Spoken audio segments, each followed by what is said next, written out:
দর্শক এই মুহূর্তে পল্টন এলাকায় আছেন সহকর্মী ইলিয়াস মাদবর যুক্ত হচ্ছে তার সাথে।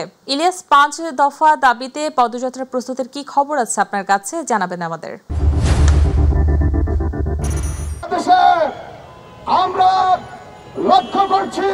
আপনাকে ধন্যবাদ। আমরা এখন রয়েছি রাজধানীর মতিঝিল এলাকায়। আপনি জানেন যে প্রধান উপদেষ্টাকে নভেম্বরের মধ্যে গণভোটের দাবিতে স্মারকলিপি দেবেন জামাত ইসলামী সহ সমান ৮টি রাজনৈতিক দল। তারা কিন্তু অভিন্ন কর্মসূচি পালন করছে। জামাত ইসলামী সহ যে ৮টি রাজনৈতিক দল রয়েছে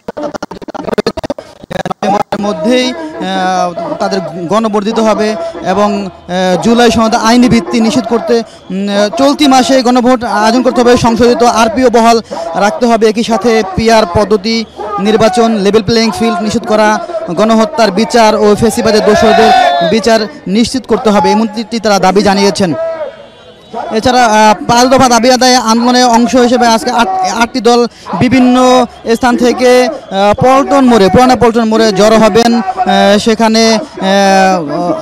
সেখানে সংক্ষিপ্ত সমাবেশের পরে ৮টি দল একসাথে প্রধান উপদেষ্টার কার্যালয়ে স্মারকলিপি নিয়ে যাবেন।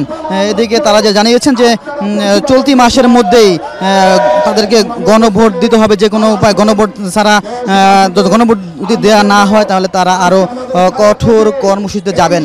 এদিকে আপনাকে আরেকটা বিষয় জানিয়ে রাখতে চাই যে আরপিও সংশোধন হয়েছে, সেই আরপিও কিন্তু বহাল রাখার কথা বলছে ইসলামী আন্দোলন, জামাত সহ 8টি রাজনৈতিক দল। এদিকে অন্যদিকে কিন্তু বিএনপি বলছে যে আরপিও সংশোধন করেছে সেটা তারা মানছে না। এখন তারা আপত্তি জানিয়েছেন, এজন্য তারা প্রধান নির্বাচন কমিশনকে তারা লিখিত জমা দিবেন এবং এর মাধ্যমে এই আরপিও যে সংশোধন হয়েছে এই আরপিও সংশোধনের মাধ্যমে কিন্তু জোটভুক্ত নির্বাচন করলেও বিভিন্ন দল তাদের নিজস্ব দলে কিন্তু নির্বাচন করতে হবে। এটা পূর্বে ছিল না। এই আরপিও সংশোধনের মাধ্যমে কিন্তু এটা একসাথে একই প্রতীকে তারা নির্বাচন করতে পারছেন না। এছাড়া এই জন্য বিএনপি যে জোট করছে তারা চাচ্ছে যে জোটের মাধ্যমে তাদের একই প্রতীকে যাতে নির্বাচন হতে পারে, এই জন্য তারা প্রধান নির্বাচন কমিশনকে লিখিত আবেদন জানাবেন।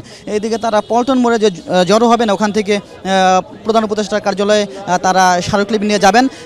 ওখানে তারা মূলত স্মারকলিপি দিবেন এবং তাদের দাবি দেওয়া তুলে ধরবেন। এই ছিল আমার কাছে রাজধানীর মতিঝিল থেকে সর্বশেষ।